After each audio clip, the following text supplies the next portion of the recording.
안녕하십니까. 소아청소년과 전문의 표준원입니다. 우리 집 주변에 있는 어린이집 중에서 어디를 보내야 될지 고려해야 될 사항을 지금부터 말씀드리도록 하겠습니다.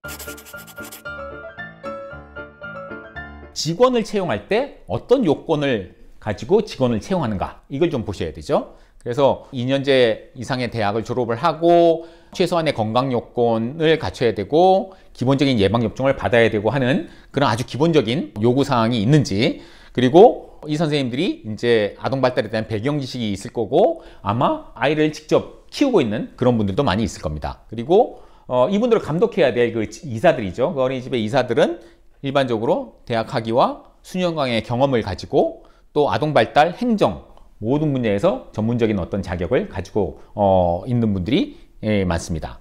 그리고 이 직원들은 심폐소생술, 응급처치 이런 교육을 받아야 하겠죠. 그래서 이런 요건들이 있는 어린이집은 좋은 어린이집이라고 할 수 있겠죠. 그리고 이제 직원 대 아이의 비율은 선생님이 적은 수의 아이를 돌볼수록 좋은 어린이집이겠지만 사실 이게 여건상 아주 적은 수를 돌보는 거는 좀 힘들잖아요. 그러면 또 비용이 너무 올라갈 테니까 적정선을 유지를 해야 될 거고, 어릴수록 뭐 수유도 해야 되고 기저귀도 갈아야 되고 하루 종일 손이 많이 가니까 당연히 어린 아이를 돌보는 선생님일수록 적은 수의 아이를 돌봐야 될 겁니다. 그리고 한 반에 몇 명이 있는 게 좋은가, 그 나이에 따라서 이상적인 비율이 다른데 그건 제가 이전에 그룹당 아이의 숫자에 대해서 말씀드린 적이 있으니까 그 영상을 참고하시면 되겠습니다. 그리고 직원이 너무 자주 바뀌는 그런 어린이집은 좀 피하시는 게 좋을 겁니다. 왜냐하면은 그게 이제 운영에 좀 문제가 있을 수 있잖아요.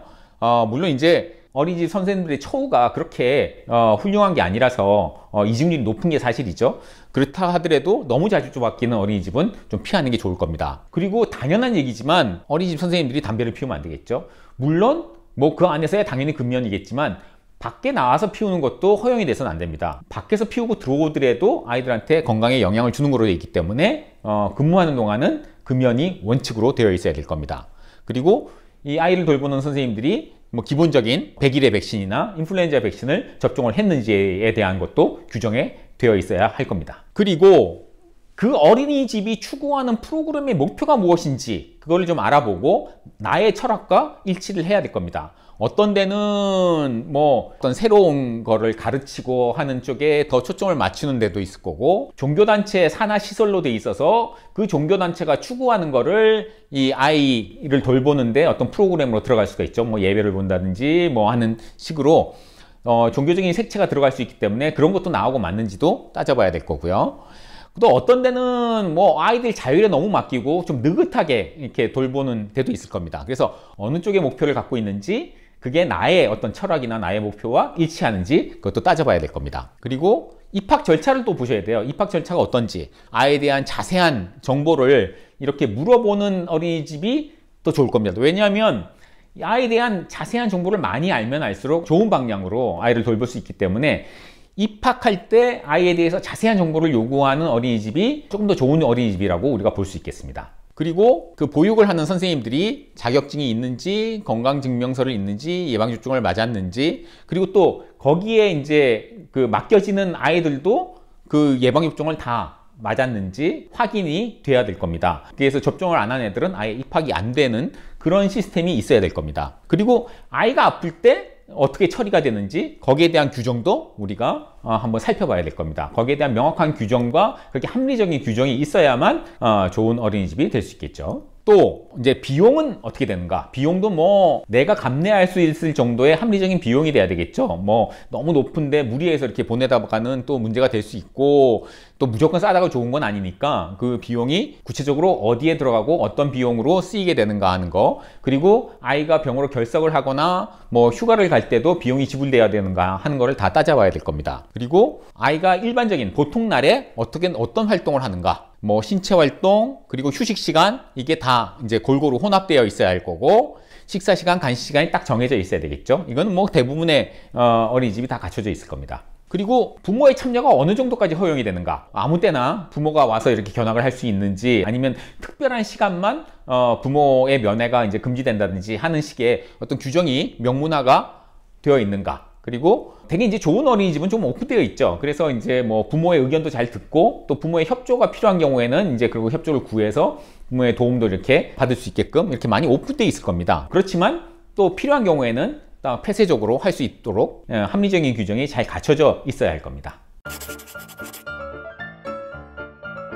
좋은 어린이집은 영업시간이 딱 명시돼 있고 교통편도 딱 제공이 돼야 되고 견학하는 그런 시간이 딱 정해져 있고 부모가 제공하거나 현장에서 준비한 식사나 간식에 대한 규정도 잘 되어 있고 또 의약품, 응급처치 관리, 긴급 대피에 대한 훈련, 또 아이가 도착하지 않았을 때 부모에게 통지해주는 서비스, 그리고 날씨가 악천후로 인해 가지고 이제 어린이집을 오지 못하게 되었을 때 사전에 어떻게 연락을 하고 어떻게 통지하는가에 대한 규정, 그리고 아이를 받아들이지 못할 때 어떤 명문화된 규정을 가지고 아이를 못 오게 할 것인가 하는 것도 명시가 되어 있어야 할 거고요.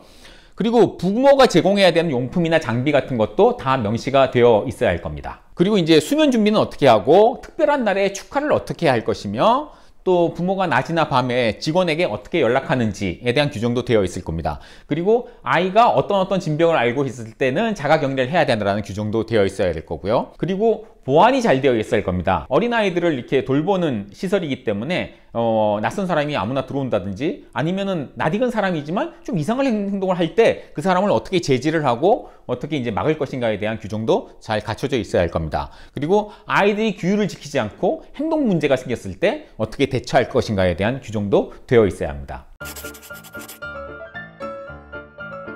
깨끗하고 깔끔하고 놀이에 방해가 되지 않아야 된다. 이거는 뭐 대부분의 어린이집들이 다 되어 있겠죠. 그리고 놀이기구가 많이 있고 수리가 잘 되어 있어야 하고 장비가 그 아이들 연령에 맞게 그 발달 단계에 맞게 갖춰져 있어야 되겠죠.